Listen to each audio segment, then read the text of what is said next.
Le président de la République, président de l'Union africaine, a souligné lors de l'ouverture du sommet Chine-Afrique que la coopération entre la Chine et l'Afrique est considérée comme un modèle pionnier pour accélérer le développement. Le président de la République, président de l'Union africaine, visite la North China Industries Corporation et s'informe des dernières innovations.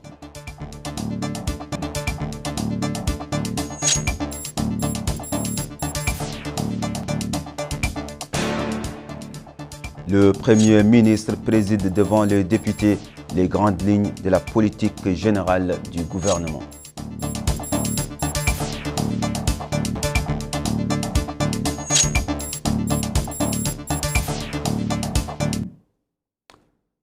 Mesdames, Messieurs, bonsoir. Merci de vous joindre à nous pour cette nouvelle édition. Le président de la République et président de l'Union africaine, M. Mohamed Ould Cheikh El Ghazouani, a participé aujourd'hui à Pékin à la cérémonie d'ouverture du sommet 2024 du Forum sur la coopération sino-africaine FOCAC. Lors de son allocution, le président de la République a exprimé ses félicitations au président chinois Xi Jinping pour la tenue de ce 4e sommet du Forum sur la coopération sino-africaine au niveau des présidents. L'intégralité du discours avec Yed Alifad.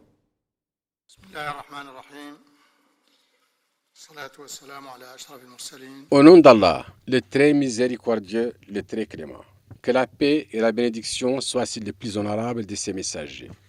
Excellence, Monsieur Xi Jinping, président de la République populaire de Chine, Excellence, Monsieur Bassirou Diomaye Faye, président de la République du Sénégal, co-président de la 4e session du Forum au sommet sur la coopération en Chine.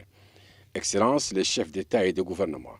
Monsieur Antonio Guterres, secrétaire général des Nations Unies. Monsieur Moussa Faki Mahamat, président de la Commission de l'Union africaine. Mesdames et messieurs, je voudrais tout d'abord adresser mes sincères félicitations à son Excellence, le président de la République populaire de Chine, pour la tenue de cette 4e édition du sommet de la coopération sino-africaine au niveau des présidents, ainsi que pour la minutie et la perfection de son organisation. En le remerciant, ainsi que le gouvernement et le peuple chinois, pour la grande attention et la générosité qui nous ont été accordées, ainsi qu'à la délégation qui nous accompagne. Je voudrais également adresser mes plus vives félicitations au co-président de ce sommet, son Excellence, Monsieur le Président de la République populaire de Chine, et son Excellence, Monsieur le Président de la République du Sénégal, pour la grande importance qu'ils accordent à l'approfondissement de la coopération. Depuis un quart de siècle, le Forum sur la coopération sino-africaine sert de plateforme de haut niveau et de cadre efficace pour la promotion et le développement des partenariats sino-africains, qui est aujourd'hui un modèle de premier plan pour la coopération sud-sud, lui permettant de jeter de nouvelles passerelles de solidarité et de coopération et d'accélérer le développement commun des deux parties sur une base solide d'amitié, de respect et d'avantages mutuels. L'objectif de la République populaire de Chine et des pays africains est d'élever les relations bilatérales au niveau stratégique et de travailler ensemble pour promouvoir la modernisation et bâtir une relation sino-africaine de grande qualité au service d'un avenir commun radieux, comme conformément à la devise de notre présent sommet. Ensemble, au fil des plans que nous avons élaborés et des initiatives que nous avons conduites, nous avons pu élever le niveau des échanges commerciaux entre nous à des niveaux records, atteignant plus de 280 milliards de dollars en 2023, grâce aux importants investissements de la Chine en Afrique, en particulier ceux qui s'inscrivent dans le cadre d'initiatives de la ceinture de la route, visant à promouvoir les infrastructures favorables à la croissance telles que les ports, les routes, l'énergie, le numérique et d'autres encore. Les pays africains ont un besoin urgent de ces infrastructures favorables à la croissance, en particulier au moment où ils œuvrent à réaliser leurs intégrations économiques en promouvant la zone de libre-échange continentale africaine et en réalisant les objectifs de l'agenda 2063 en général. C'est pourquoi nous saluons et apprécions grandement les 10 activités annoncées par son Excellence, Monsieur le Président de la Chine, dans son discours qui seront mises en œuvre par la Chine et l'Afrique dans des domaines nombreux et variés. Et nous apprécions considérablement le soutien financier annoncé qui contribuera à diversifier et à approfondir la coopération entre l'Afrique et la Chine. Le partenariat sino-africain ne repose pas seulement sur des échanges commerciaux et économiques, mais porte également sur une vision et des positions communes fortes telles que la croissance et la commune de l'humanité et la nécessité d'un développement durable et global qui profite à tous les pays et à tous les peuples, ainsi que l'adhésion à la priorité de promouvoir la paix et la sécurité mondiale et la nécessité de construire un ordre international multilatéral plus juste et plus équilibré afin que tous puissent jouir de la paix et de la prospérité. Le continent africain, compte tenu des problèmes internes auxquels il est confronté et des répercussions négatives des crises environnementales, économiques et sécuritaires qui secouent le monde, a aujourd'hui besoin de l'aide de la République populaire de Chine pour instaurer la sécurité et la stabilité, promouvoir la croissance et renforcer sa voix dans les forums internationaux avec la force nécessaire pour que ses spécificités et ses priorités soient prises en compte dans l'agenda mondial. Cela nécessite de promouvoir la coopération multilatérale, de revoir certains aspects du système des Nations Unies et de reconstruire la gouvernance politique et financière internationale pour la rendre plus juste, équitable et équilibrée, de manière à ce que tous les pays en voie de développement aient les mêmes droits, les mêmes possibilités et les mêmes traitements, comme c'est justement le cas de la coopération entre la Chine et l'Afrique, dans le cadre des initiatives, la ceinture de la route, qui sont au service du développement mondial, de la sécurité mondiale et de la civilisation mondiale. Excellences, Mesdames et Messieurs, l'une des manifestations les plus marquantes de cette fructueuse coopération sino-africaine est la solidité des relations entre la République islamique de Mauritanie et la République populaire de Chine, qui n'ont cessé de se développer au service des intérêts vitaux des deux peuples amis et de la paix et de la sécurité internationale. La Chine est le premier partenaire commercial de la Mauritanie. La coopération sino-mauritanienne couvre de nombreux domaines importants tels que les infrastructures, la pêche, la santé, l'éducation, les transports et l'énergie. Le peuple mauritanien n'oubliera jamais le rôle de la Chine dans l'approvisionnement de la ville de Nouakchott en eau potable au début des années 60, dans la construction de nombreux ports, routes, ouvrages, bâtiments souverains et divers projets de développement, ainsi que les soutiens généreux de la Chine lors de la pandémie du Covid-19. En République islamique de Mauritanie, nous sommes déterminés, dans le cadre d'initiatives La Ceinture de la Route et du plan de coopération Chine-Afrique 2035, à renforcer le partenariat avec la République populaire de Chine et à jouer le rôle que notre position géostratégique, nos ressources naturelles, nos stratégies ambitieuses de développement et nos opportunités prometteuses d'investissement et de développement nous autorisent à jouer dans la réalisation des aspirations des peuples africains et chinois. En souhaitant plein succès à notre sommet, je suis convaincu qu'il aura un impact positif et significatif sur nos efforts communs pour promouvoir la modernisation et consolider davantage la relation sino-africaine au service d'un avenir commun radieux. Je vous remercie et que la paix, la miséricorde et les bénédictions d'Allah soient sur vous. Le président de la République et président de l'Union africaine, M. Mohamed Cheikh El Ghazouani, a prononcé un important discours aujourd'hui à Pékin lors de l'atelier sur la paix et de la sécurité organisé dans le cadre du sommet 2024 du Forum sur la coopération sino-africaine, FOCAC. Le président de la République, président de l'Union africaine, a appelé à la mutualisation des moyens dans la lutte contre la violence et l'insécurité, soulignant que la paix et son corollaire immédiat, la sécurité, constituent une condition nécessaire non seulement pour la continuité et la permanence de toute organisation sociale ou politique, quelle qu'elle soit, mais aussi pour l'avènement durable de tout développement et toute prospérité. Il a fait observer que s'il y a aujourd'hui un continent qui a réellement besoin de la collaboration de tous, donc de la solidarité agissante de la communauté internationale pour faire face à ces défis sécuritaires, c'est bien le continent africain. Il a assuré que l'Afrique compte et sait compter sur l'appui et le soutien solide et durable de son partenaire de confiance, par excellence, la République populaire de Chine. Le président de la République, président de l'Union africaine, M. Mohamed Cheikh El Ghazouani, a visité aujourd'hui le siège de la North China Industry Corporation, Norinco, un important fabricant d'armes fondé il y a 40 ans. Le président de la République s'est rendu au siège de la société où il a été informé de son fonctionnement, écoutant des présentations sur ces différents domaines d'intervention, ces dernières innovations, son activité en dehors de la Chine, le développement des marchés internationaux et locaux et l'utilisation des ressources internationales et locales. Le président de la République était accompagné de Nani Woul Chourouka, ministre chargé des cabinets du président de la République, Sid Ahmed Oulbou, ministre de l'économie et des finances, Ahmed Woul Bahini, chargé des missions à la présidence de la République, et Ahmedou Ould Mohamed Radi, conseiller à la présidence de la République.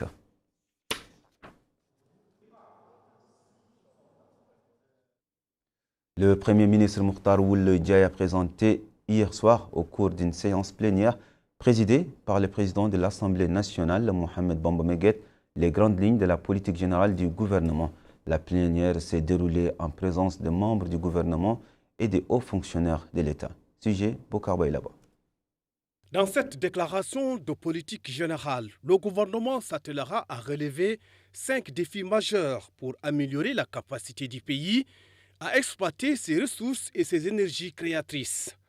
À ce sujet, le Premier ministre, M. Mokhtar Ould Ndiaye, a déclaré que le premier défi se rapporte au degré d'ancrage de l'État, des institutions et de la gouvernance.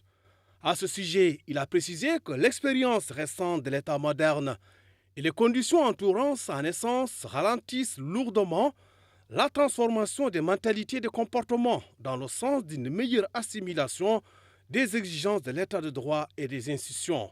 Le deuxième défi est lié à la faiblesse structurelle de l'économie nationale. À ce niveau, il a indiqué que le principal problème pour notre pays réside dans le fait que les parcours de croissance n'ont jamais atteint un niveau permettant un réel décollage économique. Il a indiqué que cela est dû notamment aux insuffisances dans la diversification des sources de croissance, à la faiblesse des infrastructures de soutien. Le Premier ministre a souligné que le troisième défi concerne les ressources humaines.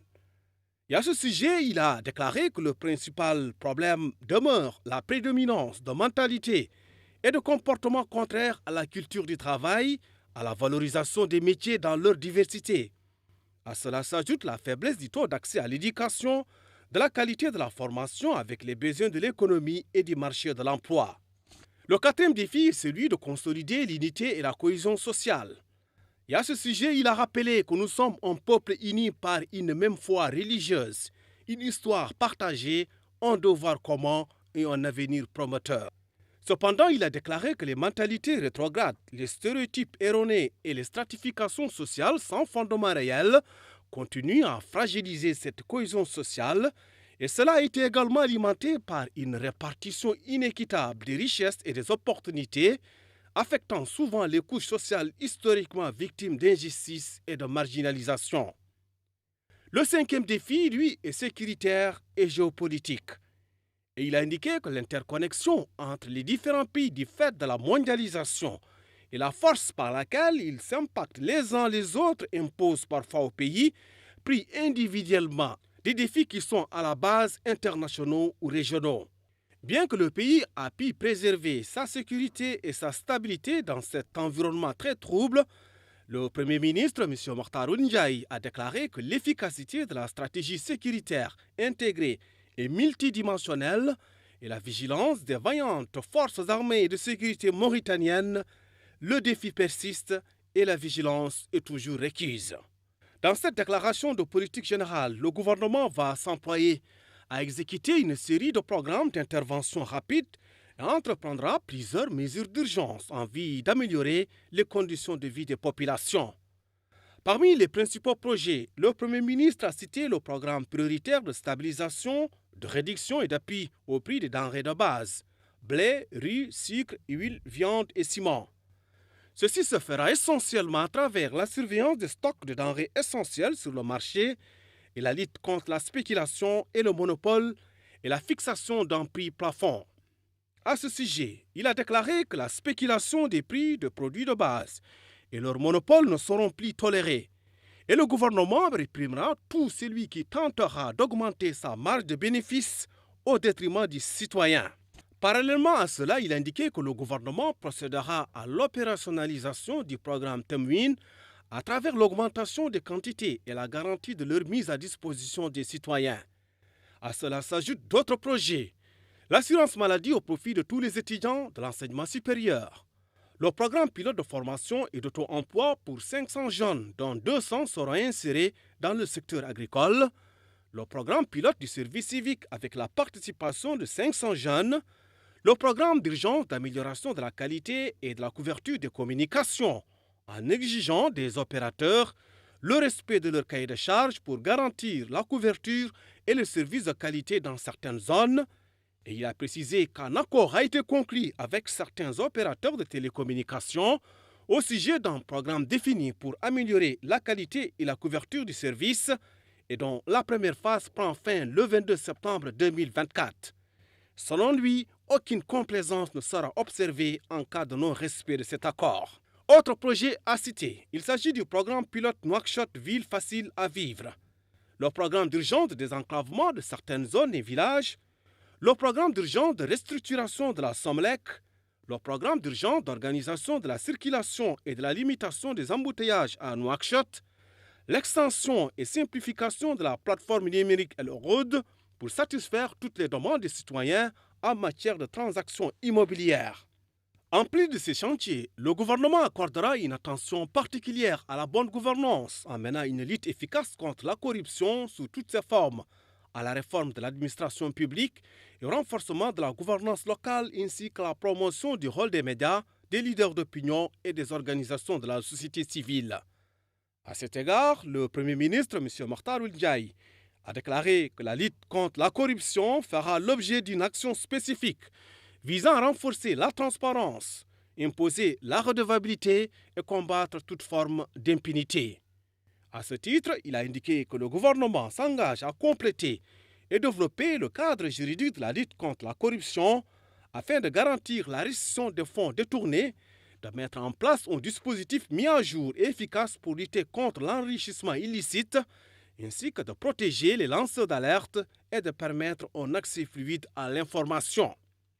En somme, les grandes lignes de la déclaration de politique générale du gouvernement présentée par le Premier ministre, M. Mokhtar Ould Ndiaye, couvrent différents domaines, notamment le renforcement et le développement de l'économie par une transformation structurelle conduisant à des taux de croissance forts et durables, le lancement des réformes structurelles nécessaires pour libéraliser l'économie et encourager les investissements, le lancement d'un vaste programme d'infrastructures routières modernes pour rompre l'isolement des zones de production, la réhabilitation, l'extension et la modernisation des infrastructures portuaires existantes, le renforcement et l'extension des infrastructures de transport aérien, le lancement d'un programme ambitieux de production et de fourniture d'électricité. Les grandes lignes de la déclaration de politique générale du gouvernement couvrent d'autres domaines. Lancement de grands projets hydrauliques dans le domaine des barrages et des voies navigables, extension des surfaces agricoles et fourniture de l'eau nécessaire, mobilisation des ressources financières nécessaires au financement du secteur agricole, tout en facilitant leur accès, amélioration de l'environnement général du secteur pastoral et créer les infrastructures nécessaires à l'exportation des viandes rouges. À cela s'ajoute la réforme de l'éducation, la formation, l'emploi, la promotion de la cohésion sociale, la préservation du patrimoine, la lutte contre l'injustice et la marginalisation et la construction d'un État fort et moderne dans lequel chacun se retrouve et est fier d'appartenir. Le programme de politique générale du gouvernement présenté hier soir par le Premier ministre Mokhtar Ould Ndiaye devant l'Assemblée nationale prévoit le lancement d'un programme d'urgence visant à stabiliser les prix des denrées alimentaires de première nécessité telles que blé, riz, sucre, huile, viande. Et c'est dans cette perspective que le ministère du Commerce et du Tourisme a annoncé la signature d'un accord avec la Fédération du Commerce. Nous y reviendrons plus en détail dans nos prochaines éditions. La Commission des affaires économiques de l'Assemblée nationale, présidée par M. Khali Mamadou Diallo, président de la Commission, a consacré sa séance qui s'est tenue ce soir à l'examen d'un projet de loi incluant le code de l'hydrogène vert. Au cours de la réunion, la Commission a suivi une présentation du ministre de l'Énergie et du Pétrole, M. Mohamed Melaini Ould Khalid, dans laquelle il a mis en exergue le contenu et les objectifs du projet de loi. Le président de l'autorité de régulation de la publicité, Djeng Amadou Boubou, a prêté serment aujourd'hui dans les locaux de la Cour suprême devant le président de cette auguste cour, Cheikh Ahmed Ould Sid Ahmed.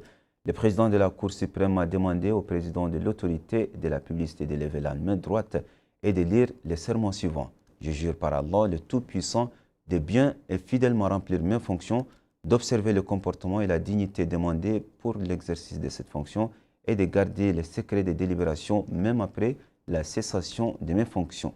Le parquet général était représenté par le magistrat Mohamed Limam Abbat, procureur général adjoint de la Cour suprême. L'audience s'est déroulée en présence de M. Amadou Youssouf Diallo, secrétaire général de la Cour suprême. Son Excellence M. Mohamed Mahmoud Ould Brahim Khalil a présenté dans la capitale danoise ses lettres de créance à Sa Majesté le roi Frédéric X en tant qu'ambassadeur extraordinaire et plénipotentiaire de la République islamique de Mauritanie auprès du Royaume du Danemark basé à Bruxelles.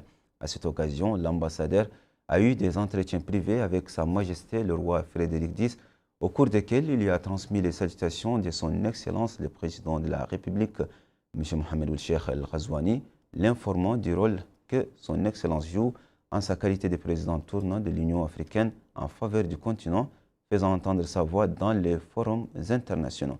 Abordant la situation actuelle au Sahel, son Excellence l'ambassadeur a informé Sa Majesté le roi des efforts déployés par la Mauritanie en matière de lutte contre le terrorisme et la migration clandestine, ainsi que des efforts diplomatiques consentis par la Mauritanie pour résoudre les conflits dans un esprit d'entente et de rapprochement entre les peuples de la région à travers des moyens pacifiques tels que le dialogue et la concertation entre les parties en conflit.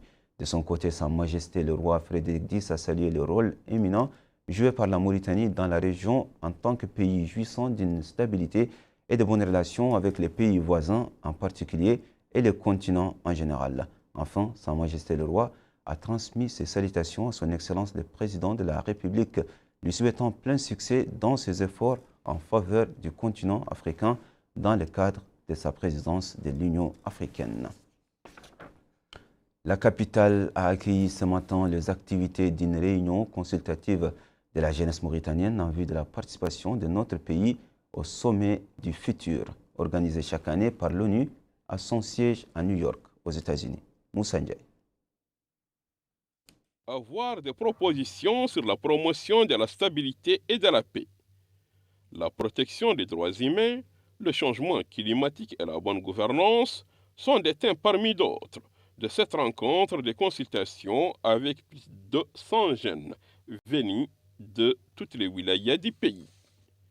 Dans son intervention, le secrétaire général du ministère de l'autonomisation de la jeunesse, de l'emploi, des sports et du service civique, M. Naji Ould Khatri, a dit que cette rencontre vient concrétiser les engagements du président de la République, son Excellence M. Mohamed Ould Cheikh El Ghazouani, pour faire de la jeunesse mauritanienne l'une de ses priorités dans ses orientations. Il a souligné qu'au cours de cette rencontre, des dispositions seront prises pour que la participation mauritanienne au sommet de l'avenir reflète les efforts des pouvoirs publics visant à réaliser d'importants projets de développement en faveur des jeunes mauritaniens. Le sommet de l'avenir est prévu à New York, d'où l'importance d'évaluer quelques résultats des objectifs de développement durable, ODD. Chers jeunes, vous êtes nombreux aujourd'hui. Ce moment est le vôtre. Saisissez cette opportunité pour discuter, échanger et définir vos priorités pour le futur. Votre diversité en termes d'âge, de genre, de niveau d'éducation, de provenance géographique et culturelle est une force que nous célébrons aujourd'hui. Soyez à l'écoute de chacun. Soyez innovants, inclusifs et constructifs. Ce n'est qu'ensemble qu'il sera possible de bâtir une Mauritanie prospère, juste et inclusive.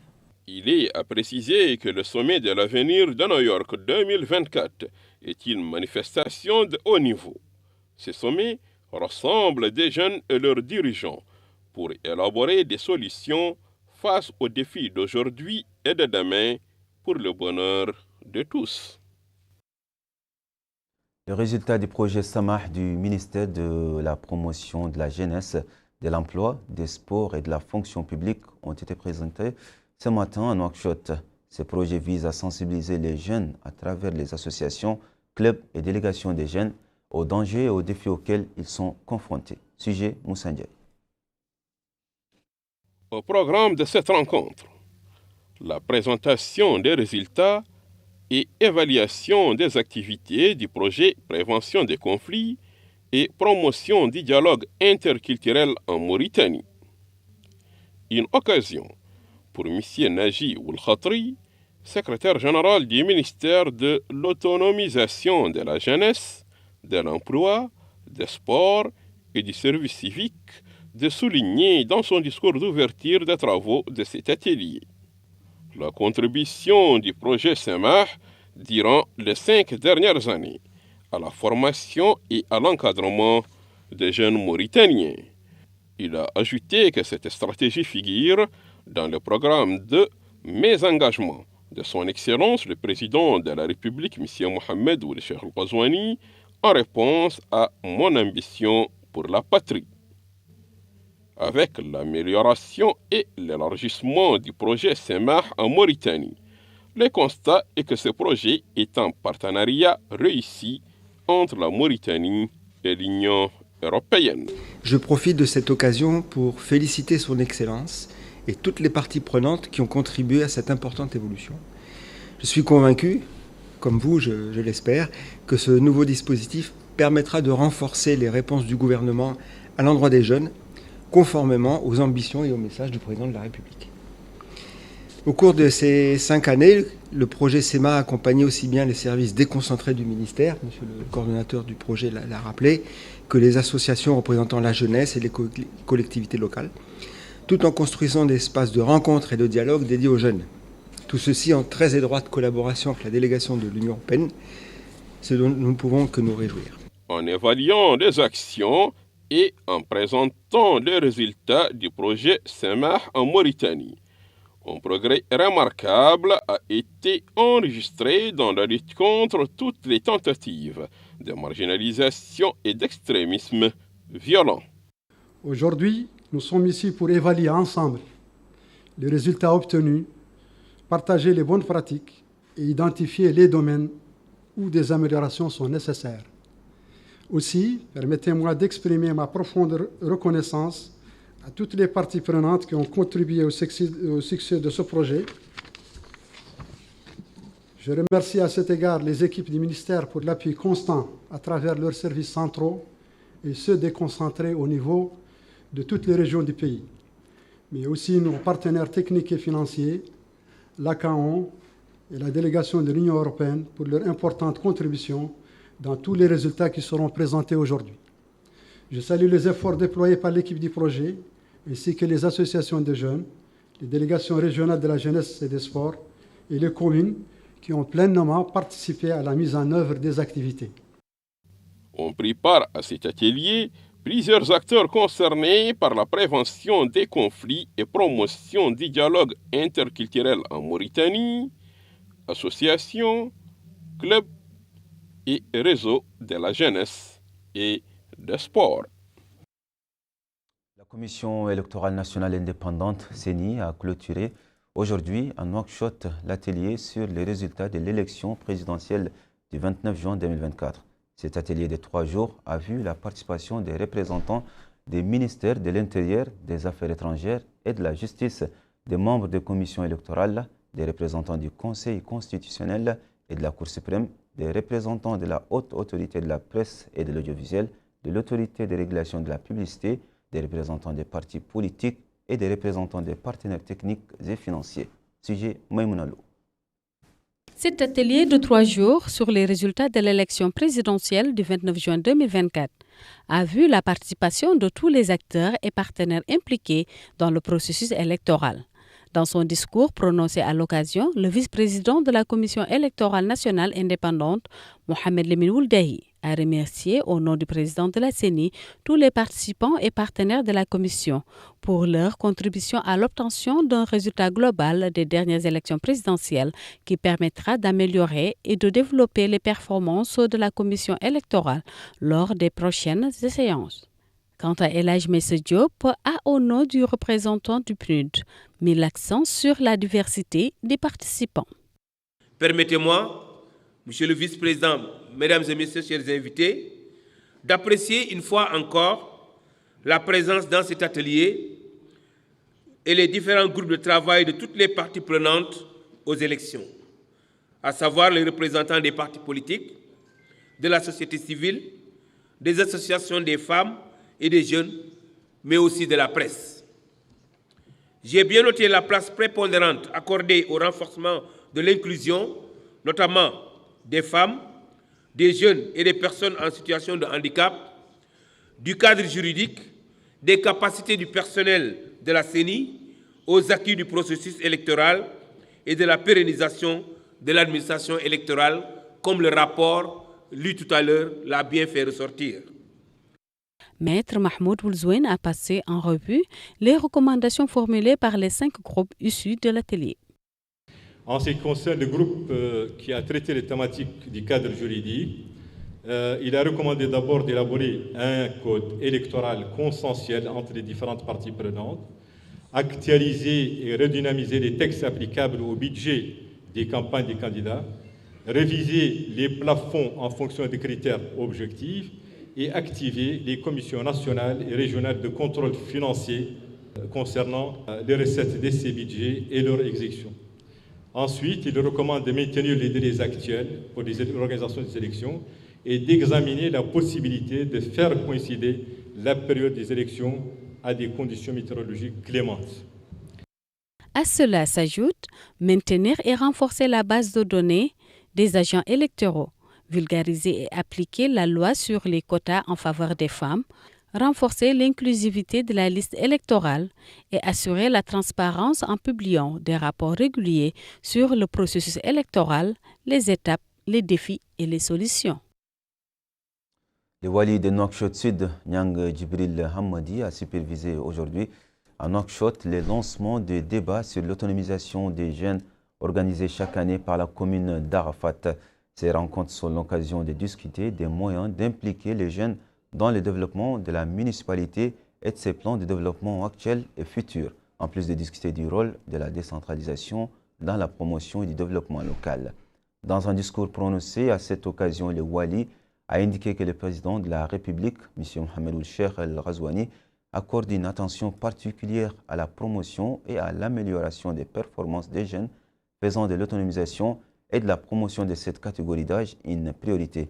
De son côté, le maire de la commune d'Arafat, Mohamed Mahmoud Ould Jiddou, a souligné que son institution, dans le cadre de ses efforts visant à valoriser la culture nationale dans sa diversité et à promouvoir la jeunesse conformément au programme du président de la République, M. Mohamed Ould-Cheikh El-Ghazouani, Mon ambition pour la patrie, a consacré cette édition des forums à la mobilisation des jeunes sur les questions d'actualité et à la valorisation de leur rôle pour en faire un partenaire actif dans le processus de développement local.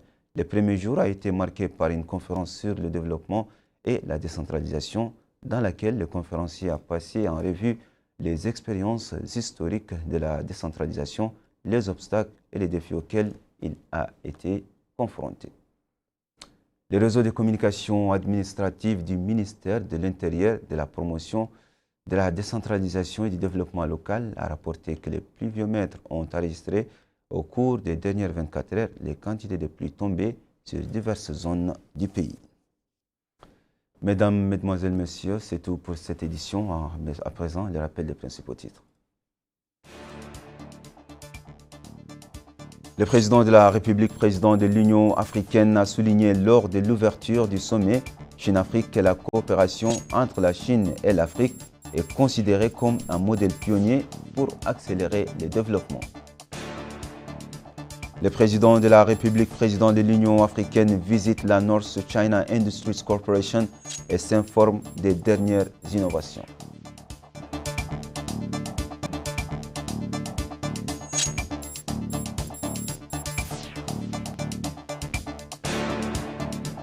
Le Premier ministre présente devant les députés les grandes lignes de la politique générale du gouvernement.